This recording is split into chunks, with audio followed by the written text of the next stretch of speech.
Get started. Welcome everybody. Thank you for joining this webinar on modernizing your data with DataOps. We have a great panel today from Forrester. We have the VP and Principal Analyst serving enterprise architecture professionals, Michele Goetz. From Mphasis Datalytyx, we have our practice lead, Michael Penrose. The head of EMEA channel from Talend, Frank Thomas. And the Senior Manager of Technology and Cloud at Snowflake, Tony Young. We also have from the Stonegate Pub Company, the Director of Financial Planning and Analysis, Baz Javanshiri. So hi everybody, thanks for joining us. And I'll give it to you, Michele, and you can take it away. Great, thanks, Matt. It's really great to be here, and it's such an awesome conversation to have. I mean, you're all, we're all here as data professionals, but I think we can all say we really love our data. As we think about, what does it take to go from being data-led to insight-driven? There's always a number of challenges that are popping up around that. And Forrester has found within its own survey that the top 3 challenges are inability to process big data and act on it at speeds that link to your operations, your business, and your customers. Having lack of business competency to deal with the data when it's all over the place and when it's messy, it's diverse, it's large, or just organizational business issues in managing the data, stewarding the data, governing the data. All these things compound, being able to get the value from the data to really run on those insights. And maybe let's go around the table and get some perspective on what does this actually mean? And let's, Baz, can I start with you? I'm just curious, how do you cope? And certainly within the past year, it's been fairly chaotic in terms of what's happening out there. And, what do you know about your business? What do you know about your customers? So when you don't have the right data or you don't have the data, what do you do? Thanks, Michele. Hi, everyone. Absolutely, you're right. I mean, the past year for the hospitality business has been absolutely unbelievable. We've been closed for 8 out of 12 months, so we've not had any trading. And when we have been trading, it's been a very uncertain environment. So what it has meant for us is that we had to be very agile around how we look at data, and we had to rewrite some of the business decision-making processes, and we had to rethink our business model. Our traditional way of looking at our performance against forecast and budget, which is something that any business would normally do on an ongoing basis, was not valid anymore. We had to set up our business from scratch and think about, well, what do you do when you don't have any history because the history is not valid? What do you do when your environment's changing every day and the rules are changing every day? Which meant that we had to review how we work, review our measures and KPIs. So it was very difficult, but with a common goal, I think that's the most important thing for us, for everyone being on board that we need to think differently, has meant that we've been able to get through it quite successfully. Yeah, you made a comment in, preparing for this conversation around not thinking about budget and forecast anymore, but really looking about the profitability of that day. Can you give us a little bit better understanding about how do you shift that mindset and how you bring the data to that? Yeah, I mean, of course, what we kind of need to think about is, if you think about our operators and people that make decision within the business, they're used to making decision to assess the measures, those measures being my forecast and my plan and my performance against that. When you don't have those measures and those measures are not valid, so if I talk about my sales performance like for like versus last year, when you haven't got anything that's comparable, because last year was no restriction, this year you have plenty of restrictions to obey with, it doesn't make sense. There is no, I want to aim for +3. You have to think about, what do I need to do to make money? And I think that was our message for the business. We need to think about tracking the business around profitability and looking at trends and daily trends, not looking at what happened last year or what did my budget or plan say. It's about how do I get the best out of what I've got. It sounds like really living in the moment. Absolutely. Yeah. So Frank, I mean, I have to see right behind you, it's talking about take the work out of working with data. And I know we at Forrester talk about just make my data work. So, when it comes to really bringing, preparing that data, integrating that data, getting that data to, users like Baz who need data to make decisions, what do we need to do now that the world sort of, flip-flopped? Oh, you're still on mute. I'm still on mute, sorry. Thanks, Michele, for the question. As Bas has said, I mean, it's been a complicated 12 months for a lot of our customers as well. And it's also been a year where 4 years, what normally you'd have seen in digital transformation has been compressed in 12 months. So, and digital transformation is all about speed, you know, being fast, being agile, but also when it comes to data, about integrity, about trust. So bringing those two things together and helping business people like Bas with fast data. Like he just said, he needs real-time insight into changes, and at the same time helping him that he has confidence in the accuracy of the data. That is what is important. Mm-hmm. Speed and confidence. I'd like to add to that as well, Frank. Yeah. I think that speed and accuracy and reliability is the most important way of getting non-data or finance people on board, because they need to trust your decision and your insight when they don't know their environment and they don't recognize their environment. They rely on your instincts and your insight, and that needs to be reliable. And if you get that wrong, it's very clear very quickly. And you say something, Bas, which is important as well, getting business people on board, you know, from the word go. You know, this is no topic which you should outsource, you know, to some data nerds like us. No, it's really, you know, the business that needs to be involved in Exactly. matters about relevant data. Yeah. So Tony, you know, when you think about, you know, from a Snowflake perspective and being in the cloud, you've been, you know, that's sort of this centricity and that center of gravity about how you really understand your business and your customer in a 360-degree view. So what does it change in the way that, you know, when you're living in chaos and you have to reorganize and get to that, you know, view in the moment that Bas was talking about? How do you do that? Where do you suggest, you know, making that possible? How do you get to the right data? Yeah, I mean, it's a great question. I think the main thing I've learned from the pandemic is we are now going to be in a constant state of learning and a constant state of change, and those paths will be led out by, you know, the involvement of data. And I think, you know, going back on Frank's points about we want, you know, trust in the data. We want to make sure the data is giving us those insights. But I think something that Snowflake is now doing through our data cloud is the ability to give, you know, partners like Stonegate access to more data and real-time data, so they can really, you know, make those actions and decisions as they see fit. And I think that's as part as, again, as Frank said, we've accelerated this digital transformation, and data is going to be at the heart of that. But we need to make sure it's, you know, it's real, it's live, and we're able to get the insights from it to, well, not just to survive, but to really grow and innovate. Yeah. And Mike, from your perspective, you know, kind of putting all these pieces together, I mean, we're sort of operating in a new normal. So, you know, what's Datalytyx' position on this? How do you get and succeed and excel in this new normal? Yeah, it's a great question. And, you know, I come from quite a long background in data analytics, and, you know, I've got a lot of history in building data warehouses, traditional data warehouses that, you know, historically, because of the technology, have been quite rigid and inflexible, and you're not able to make changes quickly and adjust to rapidly changing environments. So for us at Datalytyx, we're very much focused on obviously working with Snowflake and Talend, and we work with our clients to build modern data platforms that actually provide that agility, that give our clients the ability to go to market quicker with data products. So for us, it's about, the whole story is about modernization in the cloud. Mm-hmm. Absolutely. So we had some key themes here. We've had speed, availability, trust. You know, acceleration was another point here. You know, operating in the moment is really what it's all about. That dynamic nature of not just the data and what's happening in your business, but how you have to operate significantly changes too.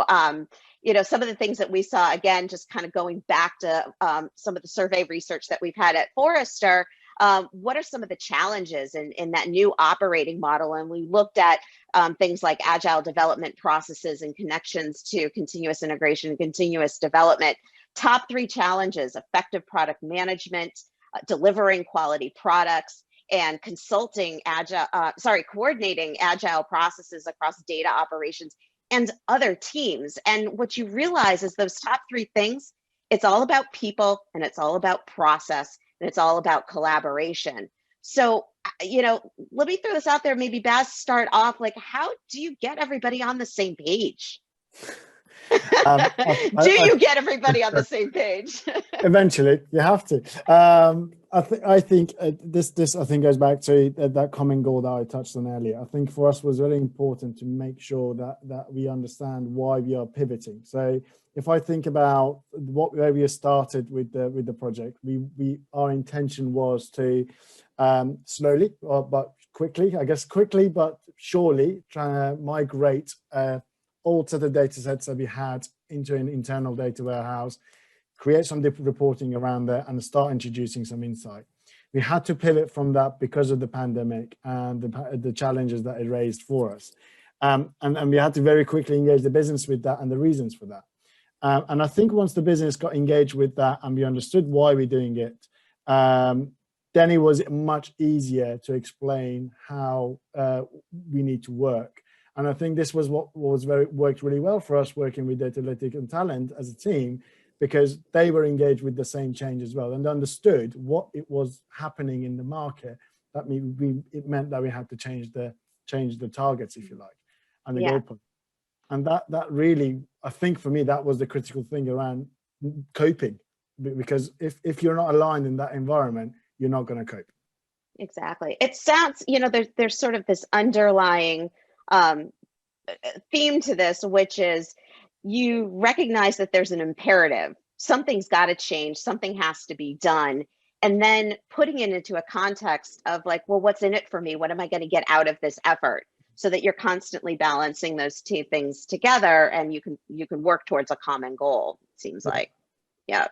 So Mike, let me pass over to you. I mean, this sort of, opens up the conversation about, sort of the big buzzword these days, data ops. And, what is that? What does that mean? Can you help us understand a little bit about what data ops is and how it's helping to kind of overcome some of these collaboration coordination changes, and how does that help Stonegate move forward? Sure, thanks, Michelle. So data ops it's interesting because it's very much founded on the principle of DevOps. In my mind, the 2 are interchangeable. So data ops is not just a technology platform that we have, an enabler for Snowflake, but I think it's probably as important. It's also a mindset as well in terms of how we do data engineering now.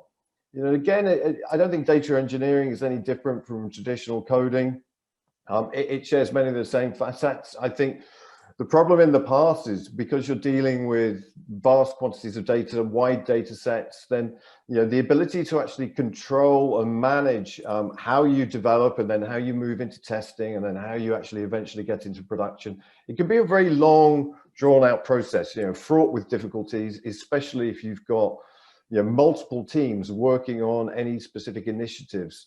And that's where some of the difficulties, can happen. I've seen it myself. I probably have the scars to prove it. When you start moving up, and when you start, discovering that you've got disparities in the code that have been developed by various ETL designers and developers, it's kind of, I have nightmares. So what DataOps does, it effectively gets rid of a lot of those issues. It can truly get a data engineer into the world of continuous integration and continuous development. So it answers questions. So, how do you actually make sure that your code base is kind of integrated in the right way, that it's consistent, that all of the developers are coming together?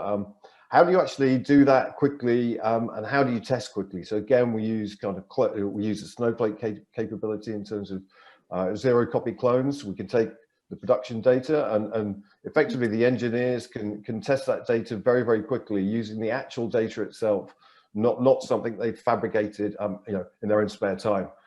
So it's really about continuous integration and continuous development. And the DataOps platform has some key advantages. It will enable developers to carry on at speed. It's a very agile process, but it's also very robust. It's got a lot of governance wrapped around it as well. So there's a lot of auditability in terms of what the developers have actually been doing. Yeah. So what's also interesting about the conversation around data ops, and then when you talk about agile, it's all about, what are the quality products that you're delivering and how do you manage all of those products? Can you help us unpack a little bit, like, what is this product concept when it comes to data and data ops now that we need to sort of adopt and be mindful of to overcome some of our challenges?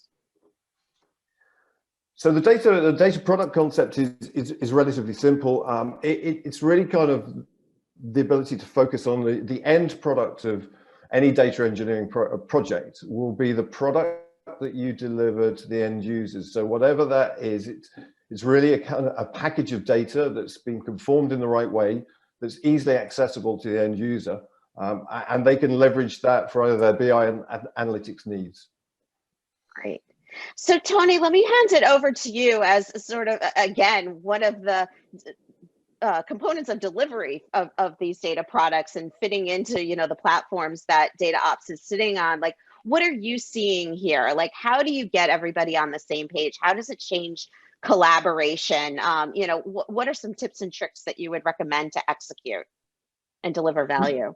Yeah, I mean, I think just maybe it's kind of my own experience at Snowflake as an organization, but I think something that you don't get now is kind of just that feel for the business and the feel for how teams are doing. So we're having to be kind of a lead with data internally as well as externally to help the company make the right decisions. But I'm also finding I'm having to do a lot more internal meetings, and they're all Zoom meetings, right?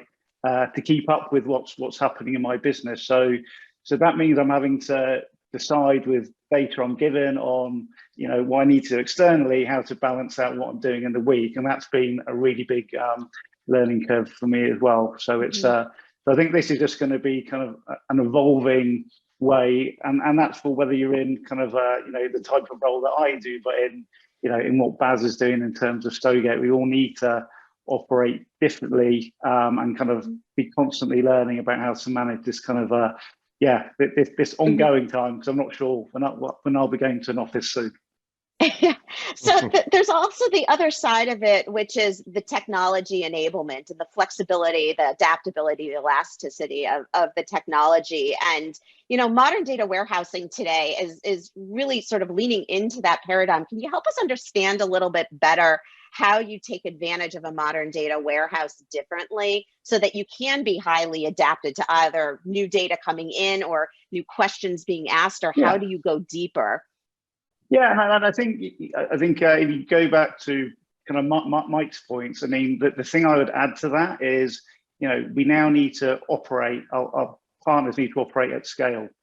So, and that's where the kind of the magic of the cloud comes, and something, one of our previous CEOs spoke about at Snowflake is the infinite capacity of the public cloud. So from a kind of a modern data platform such as Snowflake, we want to be able to take the administrative burden out of the context for our end users and really get them time to insights faster by getting to analytics ready in a much faster time, and doing that at petabyte scales of data. Absolutely.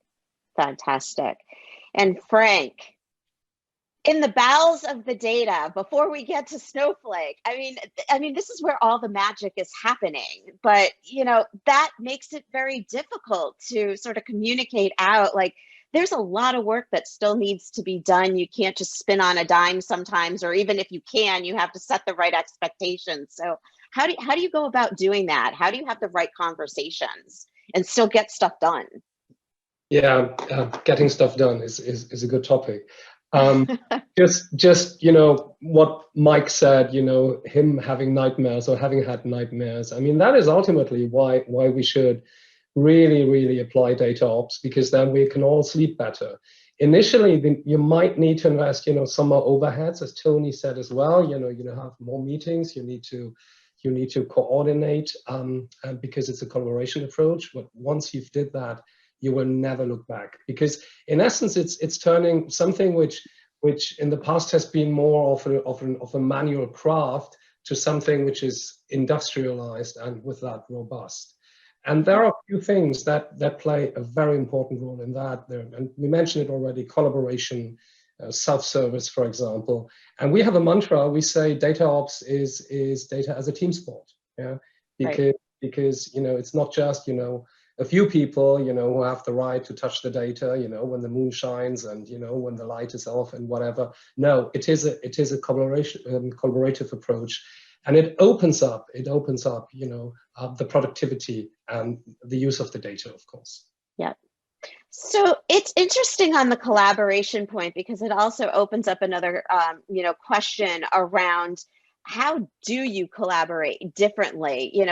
Are you talking on a daily basis now? Are you getting into the same Zoom room? Do you have to talk to different people than you did before? Like what does that collaboration start to look like today compared to maybe pre-pandemic or even pre-insight driven company? Bas, do you want to maybe give a perspective on that? I think the ongoing conversation is as you suggested is going to be the way that the collaboration works. I mean, like any other collaboration, you need to be united and talk and communicate, and that communication becomes the most important thing. I mean, luckily with the world of Zoom and Teams actually makes it a bit easier, because I think the barrier has come down and gone away around the fact that we need to be sat in a room and talk to each other. I can't make that meeting because X, Y, and Z. And I think that automatically, that digital way of interaction makes it a lot easier. And I think within the data world, there are ways to collaborate, and you guys will know this better than me, around the way you work and the way you deliver the solution. And I think those things have improved. That means that the interactions and communication is much more open with which is documented in a way, automatically documented, and you don't need to worry about kind of, well, you said this or you did this. It's always documented and sort of exists. Yep. Mike, I'm curious, as we enter in sort of this data ops mindset or, agile, I mean, we normally have thought about that from the perspective of sort of the technical side of things, the engineering, the ops side of things, but there's also, interest in agile for other types of business areas, business operations, business practices. And I'm curious, like, what are your thoughts in terms of, maybe not agile, but at least trying to figure out ways that you can create a little bit more harmony in the processes in order to stay on the same page, so that, yes, you can tackle the things that are immediate and you have to do right now, but setting you up for success even later as you're moving on to the next thing. Just curious. I think for me, agile methodologies, whichever different flavor you care to use, it doesn't really matter. It's an ideal forum for bringing business and IT together. I found again in the past running delivery projects using traditional waterfall techniques, there's always almost a natural barrier between business and IT. Whereas business think, well, IT can just get on with it and they can manage a project using waterfall, and we don't need to have anything to do with it. But with an agile methodology, you start to get the business far more involved in what's happening within that delivery, and it not just around tracking business requirements through to fulfillment, but getting involved in all aspects of the delivery of the project itself, whether that's through the testing program or through making fine changes as you go. It's a much more appropriate methodology, not just for IT delivery nowadays, but for business engagement. And as a de facto, Datalytyx use Agile in every project that we do. Yep. And Frank, Tony, and Mike as well. I think that, well, maybe I'll open it up to all, but I'll start with Frank and Tony. There's this shift to also thinking about partnerships. And what do partnerships mean? How do you build those partnerships? Well, I mean, collaboration, you intuitively think, well, or I should say, first think that it takes you only to your internal resources, but data's hard. You need partners. So curious on your side, like how you see partnerships evolving and the things that you should be thinking about to have, you know, the best members on the team, so everybody's riding on the same bus. Shall I go first? I'm the partner guy. Go for it. Yeah, I mean, you, of course, the obvious partnerships are extremely important in that, and the right partnerships. At Talend, and partnerships play an enormously important role for us in our go-to-market, in our commercial success as well. And we don't have a qualitative approach with regards to partnership. Not a quantitative approach, but a qualitative approach. So it's not about, you know, signing up as many partners as possible, but going along with the right partners. And it means when we talk the partnership with Datalytyx, for example, but also with, of course, with Snowflake, it means having been there, yeah, which makes a difference for our customers. You know, with Datalytyx, we have done dozens and dozens of projects. So we've gone to very good times, to hard times as well, which is important because, you know, you're going to face problems, and then being able to reconcile them quickly is important. And with Snowflake, I mean, this is such an important partnership for us. We have had, in the meanwhile, more than 1,000 projects together with Snowflake. And that as well, always seeing it from the end customer, which I like to do from a partnership perspective. You know, what is the value for the end customer? It is those many projects and the experience that we have through that, but it's also very important the alignment that we have in those partnerships on various areas and roles and levels. So there's a deep partnership from our R&D folks, and there's alignment, of course, from the partner management side, but also from business management, from consulting, from pre-sales. So this alignment on many levels, that is what our customers really can benefit from, because this just creates, you know, a vast amount of experience. Absolutely. And Tony? Yeah. It's. I mean, I think, you know, I mean, firstly, I'll say Snowflake is, and our CRO will probably kill me for saying this, but you know, we're a data cloud. Okay, so we're a very modern platform to run your analytics, but we would be nowhere without our partnerships, without the innovation, without the tooling of our ecosystem, and you know, so that's the first thing to say. And then I think, to me, what is good about a strong partnership with the likes of Talend is, look, we kind of have common goals. We want to innovate, but we also take ownership, you know, and we own, we execute, and we review performance. And that's going back to the qualitative comment that Frank did made as well. So, and I think from a Stonegate perspective, they kind of look at all three of us through a different lens, right? So, so that hopefully, you know, to me brings, you know, about more knowledge sharing, more innovation to them. And in kind of this instance, we've kind of got a best of, what I would call a best of breed stack, which is, you know, through the Mphasis Datalytyx partnership, is really giving a highly customizable solution to a very, you know, a very cool, I would call it, you know, approach to data in kind of what's been a really, you know, tough time for the hospitality industry. I mean, as a customer, I think that's exactly what I want to see. I want to see common goals. I want to see alignment and an ingrained way of working that is seamless.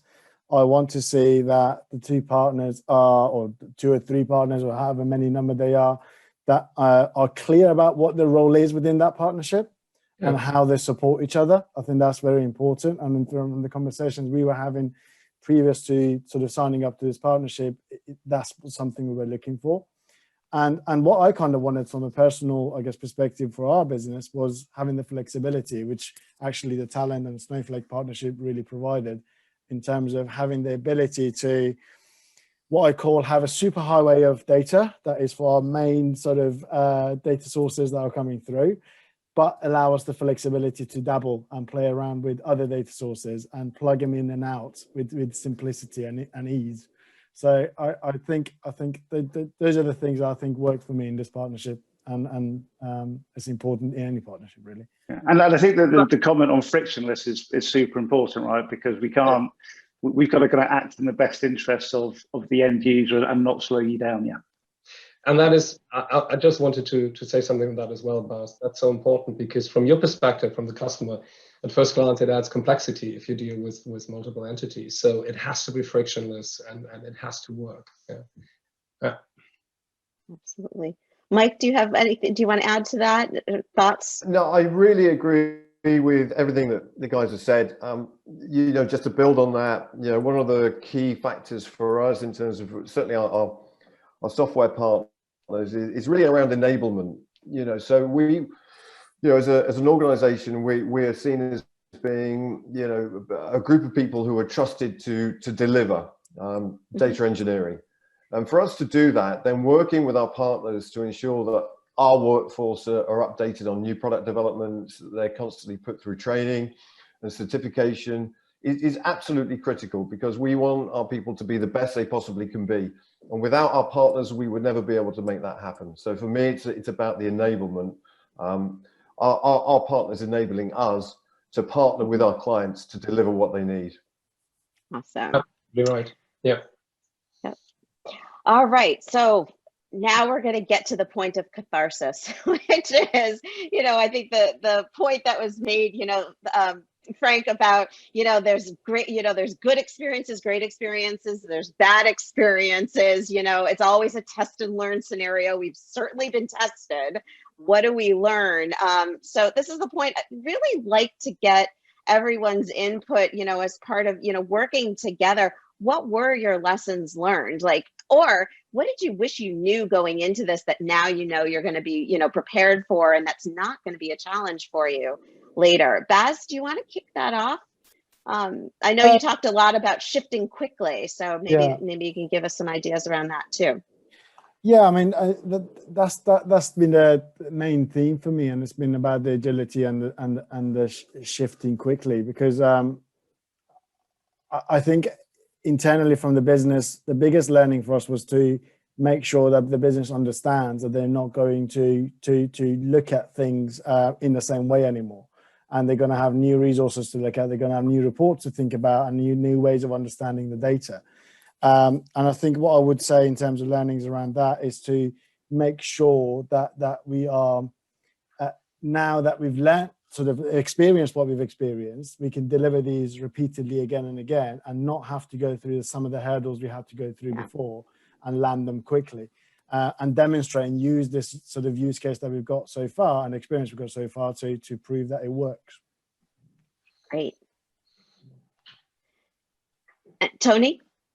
Lessons learned?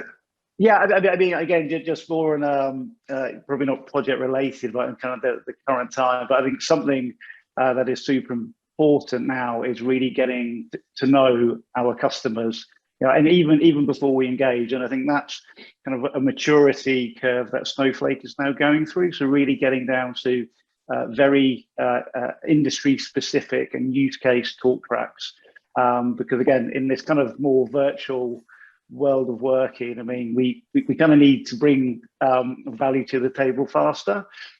Everybody's got access to everyone through a Zoom call or a phone book. So I think for us, it's part of our maturity as an organization. Absolutely. And Frank? Yeah, I want to come back to something that Mike has said at the beginning when he said that, you know, talked about the similarities between DevOps and DataOps, and he's absolutely right. You know, it's about lean, agile, total quality management, all of that. But there's a difference as well, which is important for DataOps. I feel, you know, the audience is really different. Yeah, in DevOps, you have software developers. They love technology. You know, if they have to learn a new language, they will immediately jump on it. Yay. You know. In the data domain, it's different because we have people, rightly so, they don't know what ETL is, and we love it, but they don't know what it is because they should just consume the data and pick them up in business-friendly applications that they can work with, because their focus is not, you know, all this tech stuff. Their focus is doing things with the data, and that ties into these projects often being change management projects, which you have to be aware of. Yeah, Absolutely. And Mike, what do you think have been lessons learned, you know, over the past year, or just as we're modernizing the way we approach data? Yeah, I guess I got a couple of things. I mean, the first one we touched on earlier, and it's really about the, you know, to actually survive and thrive during disruptive periods, business and IT do need to be genuinely joined at the hip. So for me, I think I've seen that now happening. I think there's more of a consensus and a cohesion between those two groups of people within organizations, with constant communication, discussion around what's working and what's not working. And then probably the second thing for me is the ability to leave the baggage behind you and focus on things that can be fixed and not things that are maybe not so important that can't be fixed. So focus on what's important as a business. What do you need to create? What new capabilities do you need to have within the organization that may not have been part of the old world order, but what do you need to do to move forward in what is a new world? Yeah, absolutely. Just to add to that, Michele, it's an example that we've had is in Stonegate has been around the introduction of the concept of control tower and how that evolved over the course of the lockdown effectively. And we started from scratch, and to deliver that change, we had to build incrementally. And it goes back to the agile piece, but what I really wanted from my team and the challenge I set for them is that, look, I really want to have a very basic sample of what I'm trying to achieve here within 2 weeks. And then go from there. That was a big shock for them. And then once we started building momentum, that's what became a lot easier. And I think that kind of continuous improvement is what I think is the biggest learning for us. And now today, if I think about how do we go about any other issues that we got in the business, people are on board and they will deliver my MVP as soon as possible. And they know that it's going to change and evolve and it's not going to be the final goal. So don't wait for it to be perfect. Just give me the basic solution first. Well, it's interesting what you and Mike talk about. It's really like sort of this change in mindset, like just pick a time frame, like bind it. Here's 2 weeks. You got to get something done, anything done. There's going to be value out of it if you do it. Don't worry about the mess and the chaos around you. Focus on what matters, and then you're able to move forward. And to your point, it gets you to the first step, but it creates that stepping stone to get you to the next one, which is really interesting. I'm going to throw this out there. I always love the show Mythbusters. What do you think is the biggest myth and misconception that organizations have or business stakeholders have as they want to start transitioning to be more insight driven? Baz, do you want to start off with that? I see that laughter behind the scenes. I'm like, oh, this is going to be good. Go on, Mike, you go first, actually. Yeah, no, sorry to jump in because it's something I'm very passionate about. But I think the biggest myth is the data is not of any value to me. It's just data. And I think that myth still pertains. I think it's still relatively low down on the agenda of many people in business who are maybe focused on more operational issues. Operational issues are obviously important, but the education program about what value can the data bring to you? I mean, I think that the discussions are now well underway, and I think clearly there've been a lot of stories in the news about the use of data in various circumstances from social media, etc. So, again, it's a slow process, but there's still a misconception there in the business that I don't need to worry about the data. I think mine is go ahead. My views on this are similar, and I think I'm very lucky because we're in a business it is data led, so that we love data, and every level of the business loves data. But I think for me, what's the misperception is that they think what we have available is limited to what they know, so they don't think beyond that and say, okay, what else is available that I don't know? And that was one of the reasons we actually kicked off this project, to say, look, you know what you know, but you don't know what else is available. So you know the business from your current lens of what you're looking at. But actually, if you add X, Y, and Z, you'll get a whole different view of what's going on around you. And I think that's one thing that I think we need to educate the business still, and be working on that. And secondly, I think insight, the idea of insight, I think is not quite landed in a lot of the businesses. And I think people still see insight as reports, as fancy reports and dashboards.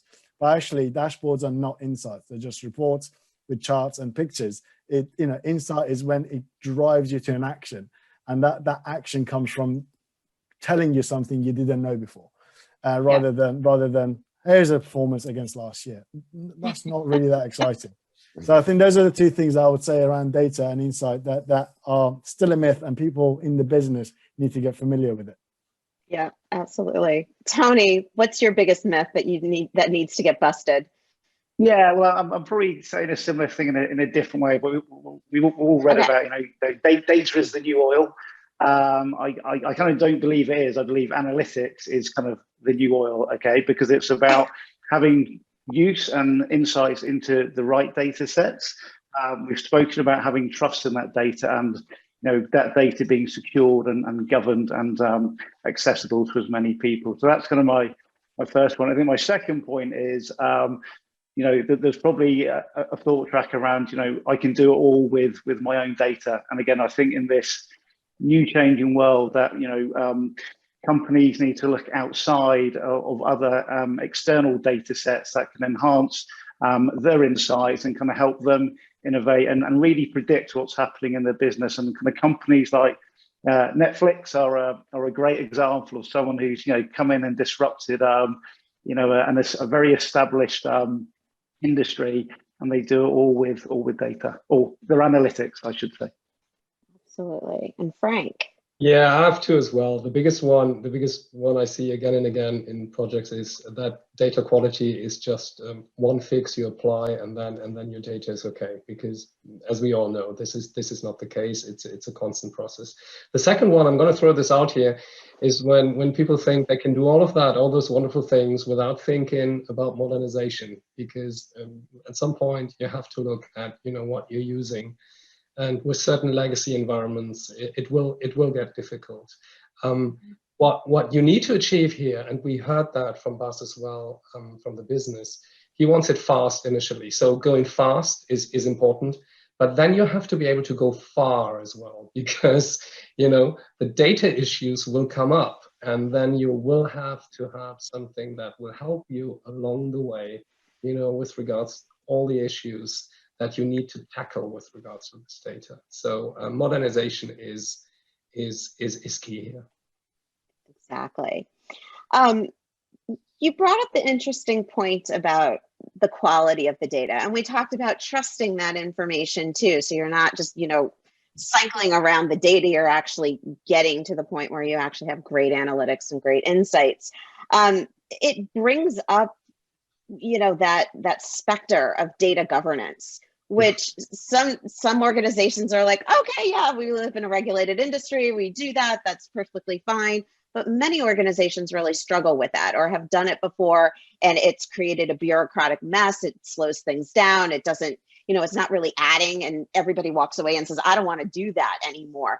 Do you see a better way of addressing, how do you trust data? How do you secure it? How do you handle regulations? How do you handle those privacy requirements? Is there a way that we can actually be, fulfill the competency today using DataOps and these practices towards business-oriented goals and MVPs? How do we approach that? Baz, was that word even allowed to be brought up in your conversation of moving fast?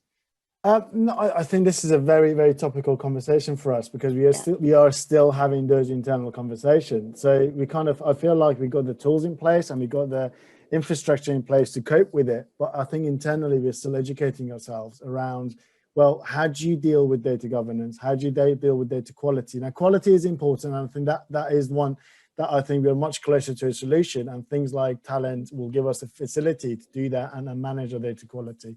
Data governance on the other side, with the agility and with the ideas that we're trying to explore, is a bit more difficult. And I think it's something that I am still exploring, because what I'm saying to my team is that, look, I want to sometimes just feeding a piece of data point straight into Snowflake and test it out. I don't want to wait and process it through Talend necessarily, because at the moment we might have a backlog of work.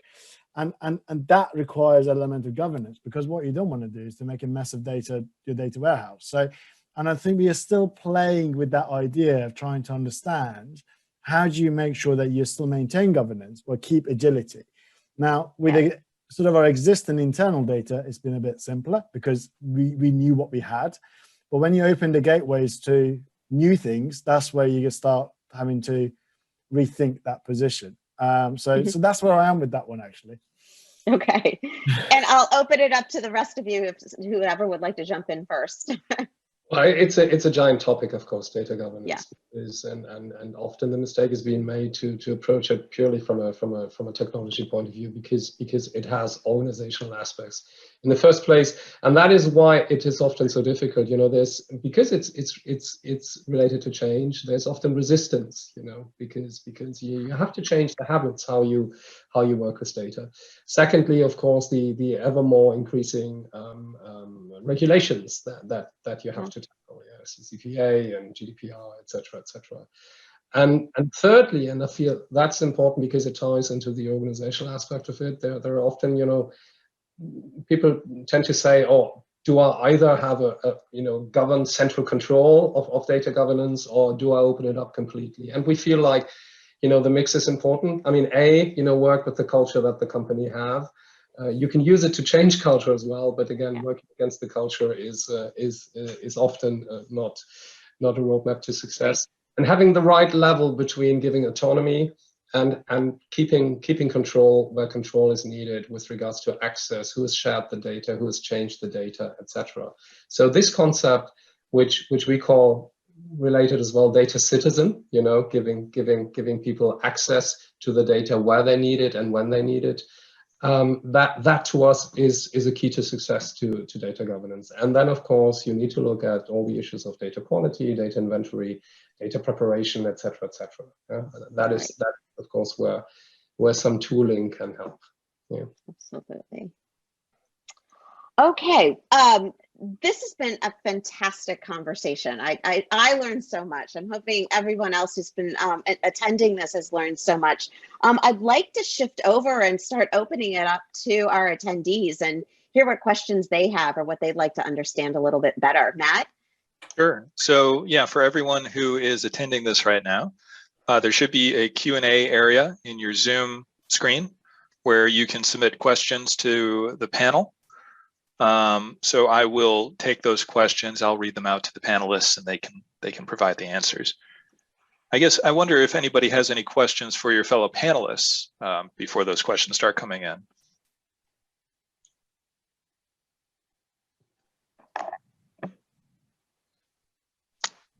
Or if not, here's a couple that I can ask.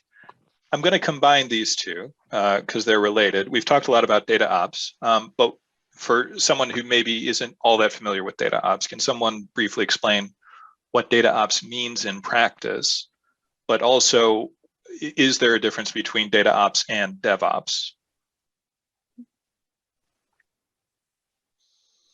Well, You like them? without being the expert of DataOps, but for us it's a team sport. That's important. It leverages, of course, areas of agile, of collaboration, of self-service, total quality management, as we've seen in DevOps. But it's the team sport. But I said earlier, for me, the biggest difference is the audience, where you have, software developers on one side who are tech savvy and love what they do in there, and the data users where there's a much bigger variety of people that you need to work with. I would say another thing that's sometimes missed, but we're seeing it more and more is, as we emerge from like standard analytics that has talked about, where you're seeing dashboards and reports and graphs and so on, increasingly those insights are going real time. It's part of the operational fabric. It's part of automation. And certainly as we plug into AI and machine learning, again, it's very much more dynamic. And I think where DataOps really makes a strong play is that it has that developer mindset. It understands how to engineer and architect at the same time in order to ensure that the data is always activated. So this idea of enablement isn't just enablement for the analyst community. It's enablement directly into the business where actions and decisions are actually happening, which kind of goes back to what Frank was saying, is like, you've got different audiences right now because you're trying to be way more connected and embedded into what's happening in the organization. That's great. Okay, thank you, Michele. Thank you, Frank. We have another one here. is there a benefit to using Snowflake and Talend together as solutions, as opposed to maybe other vendor solutions or other methods of Yeah, I mean, I could take that, but I think, you know, Frank touched on it. We've got over 1,000 mutual customers globally. So, you know, we take the you know, one of the measurements of these partnerships is the votes that are given to us by customers. So, yeah, so I think there's that, and also the quality of the integration that we have with Talend. So that you know, they've been one of our first partners in this space, and yeah, we look forward to the partnership continuing. Yeah, I can, you know, I said it before, and as Tony said, a lot of projects, the alignment that we have, and perhaps here again, this fast and far, so we have solutions which help very quickly to bring data into the Snowflake data cloud. Stitch, just mentioning it, which is a very easy business friendly solution, so everybody can use it, even I can use it, you know, configure, you know, Marketo Salesforce data and bring it over to Snowflake. So that's fast, but then going far, you know, with all the governance capabilities that a portfolio has. And then thirdly, the alignment, the broad alignment, and the experience that we have from those many projects that we've done together. That is an asset. Of course, yeah. This is a question for Baz. Baz, what would the situation at Stonegate be now if you hadn't taken this project on, and you know, not knowing what was coming in terms of the pandemic and how that would have affected Stonegate's business? God, I have to say that I'm very pleased that we did, because otherwise we would have had an even more difficult 12 months. The reason being that without having sort of taken on this endeavor, we would have had to use our obviously historic way of extracting data, which would have been very slow, and we would have lost our agility through that first opening of lockdown. If I speak to our investors, and if I look at the performance of some of the competitors out there throughout that period, we were by far the most effective company when it came to operating through that pandemic initially, making very live decisions very quickly and refining that decision making quickly. And we wouldn't have ever been able to do that without the work that we did in preparation before reopening. So I think we would have had a lot less cash. We probably would have been a lot more reactive to the government's announcements, and would have been always a step behind. And I think that's what was the biggest win for us, to try and stay ahead. And I think that's going to be the biggest learning in the next phase of our reopening, staying ahead of the competition, because there's market share to be won, and that's essential. Data is essential for that. That's great. Thank you, Baz.